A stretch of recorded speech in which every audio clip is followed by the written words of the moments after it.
everyone. Welcome back to our weekly live update about all the low-income news you need to know. I'm Nicole from Low Income Relief, and today we're going to cover a lot of topics. We're going to talk about EBT, flex cards, low-income housing, P-EBT, and more. So let's start with those nationwide news updates. I've heard from a lot of you who have lost the emergency allotment. I know the drop was sudden and drastic. I know many of you went from getting a couple $100s a month and now you're suddenly getting only $23 and it's not enough.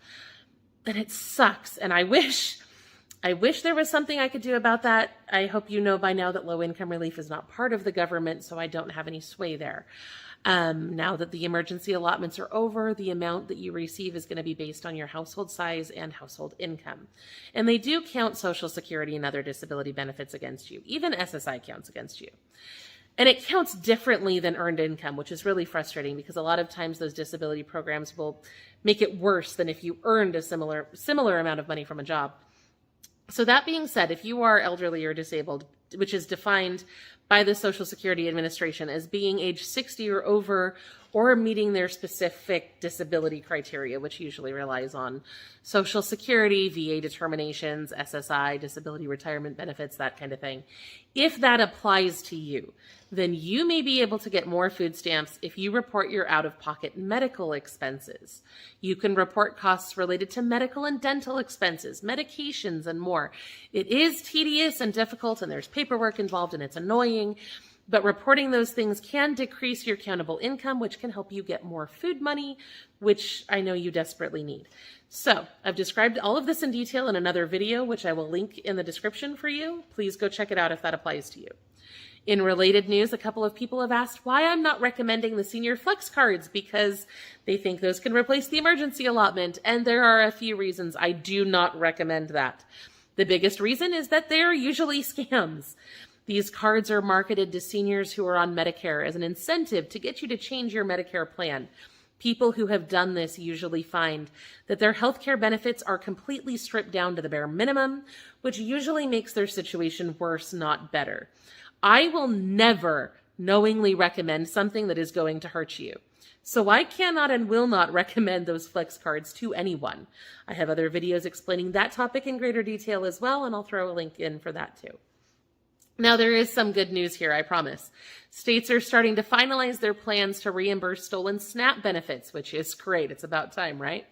Maryland was the first state to get approval for their plan, which will reimburse stolen food benefits and give users some awesome new protections too.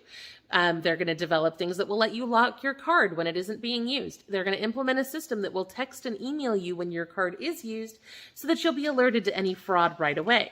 Maryland already has plans in place to reimburse the 3,800 known victims who have lost $2.5 million collectively since October 1st, when this program started.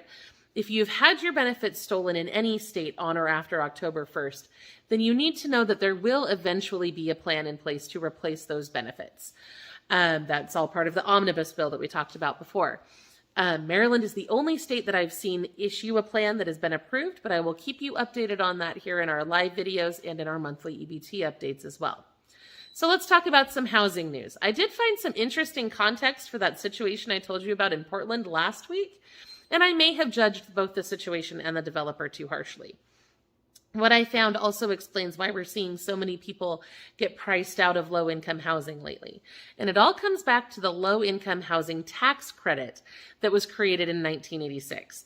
This credit gives property owners a tax credit for between 10 to 60 years, depending on the housing project that they build. This encourages people to build more low-income housing, which is great. Since the creation of this program, we've seen more than 3.4 million low-income housing units get created, and those are desperately needed. Unfortunately, like always, there is a catch. There's a built-in countdown in the program. When the time is up and the credit expires, the property owner can raise the rent rates back to the regular market rate. And it's been 37 years since this law was first implemented. So we're seeing a lot of these affordable units that either have already been converted into regular market rate or they are going to be soon. And that whole thing is currently playing out in Tigard, Oregon. I hope I said that right, where seniors like Lois Keck are facing impossible rent hikes. She's been living at the same apartment in Woodland. Sorry, my notes got ahead of me. That's why I'm tripping over my words. All right.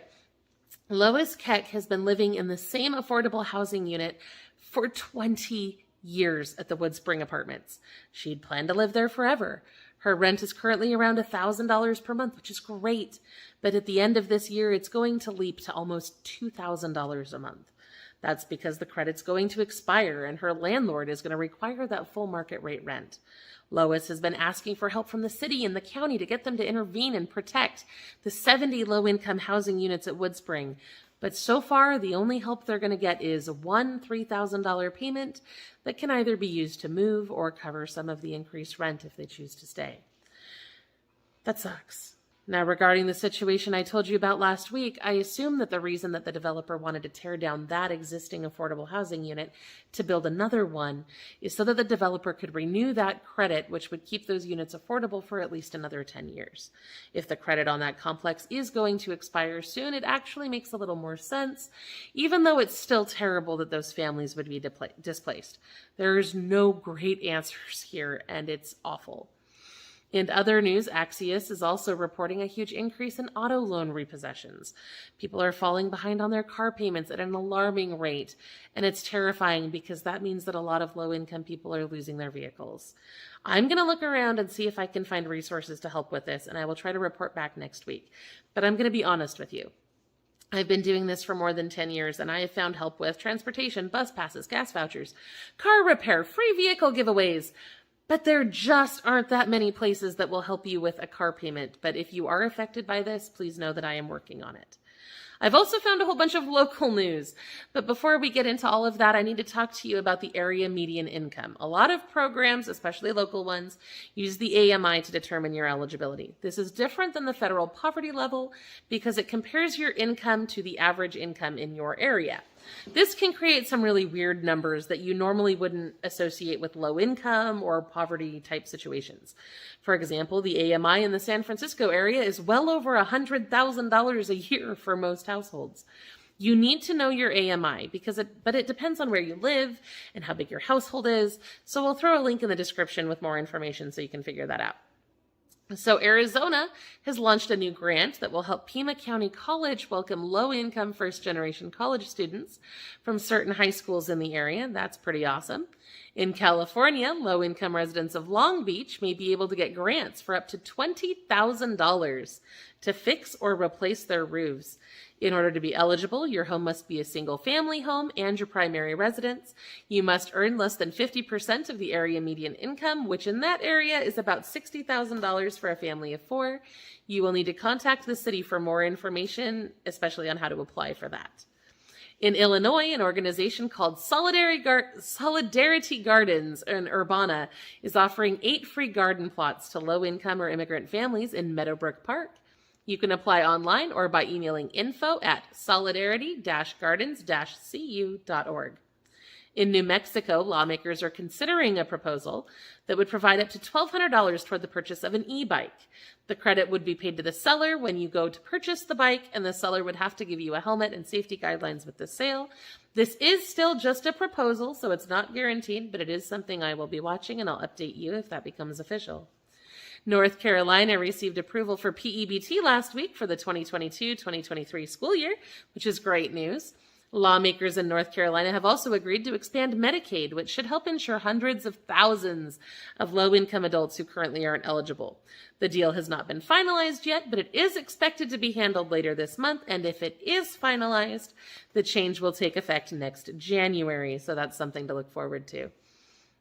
In Oklahoma, the Chickasaw Nation has opened their application period for summer EBT. Students must be enrolled in a participating school district and receive free or reduced cost meals at the school. If that applies to you, you can apply online at chickasaw.net.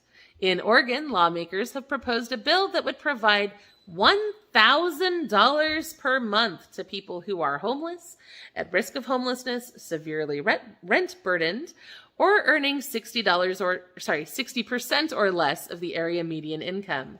That payment would continue at $1,000 a month for an entire year. At this point, this is still just a proposal and not an actual law. Again, I'll keep you updated. In South Carolina, several organizations in the Anderson County area have been given additional funding for critical home repair. If you're in that area and need assistance, contact Rebuild Upstate and Anderson Interfaith Ministries for more information. In Washington, D.C., a lawyer is working to help people with unpaid fines get their driver's licenses. As of right now, people with more than $100 in unpaid fines can't get a driver's license in D.C. That's obviously a huge hardship for low-income people in that area. So the attorneys involved are arguing that this is wealth discrimination and needs to change.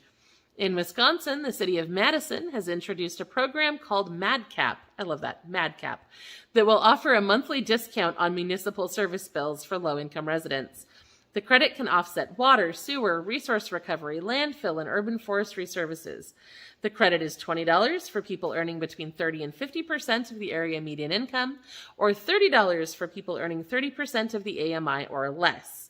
Now that's all the news I have for you today, but I will be back next week with more updates. Thank you for being part of our community, and if you haven't already, be sure to check out our recent EBT update for more low-income news.